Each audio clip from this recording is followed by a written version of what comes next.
আবারও চলে আসলাম তোমাদের সামনে নতুন একটা রেসিপি নিয়ে। তো দেখো,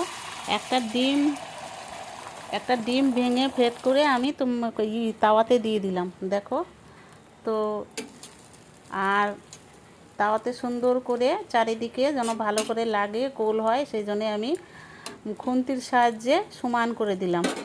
দিয়ে তারপরে দেখো, আমি একটা পরোটার মতন ভেজে রেখেছিলাম, সেটা উপরে দিয়ে দিলাম। দিয়ে দেখো, আবার একটু চাপে চেপে দিব।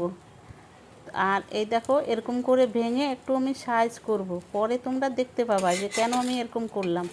দেখো, সুন্দর করে এরকম করে একটু সাইজ করে নেব। তো তোমরা এটা যে কেন করছি তোমরা পরে অবশ্যই দেখতে পাবা।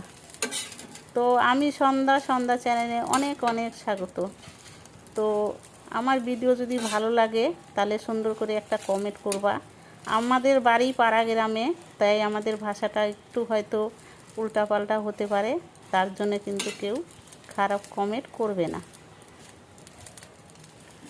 আর যাই হোক, আমি আগে এই দেখো কেন করেছিলাম। দেখো, এখানে আমি একটু টমেটোর সস দিয়ে একটু সাজিয়ে নিয়েছি, কারণ এইভাবে বাচ্চাদের বানিয়ে দিলে বাচ্চারা কিন্তু খুবই খুশি হবে। আর বাচ্চাদের ভুলানোর জাদু এটা। দেখো, এইভাবে বাচ্চাদের দিলে কত খুশি হবে বলো।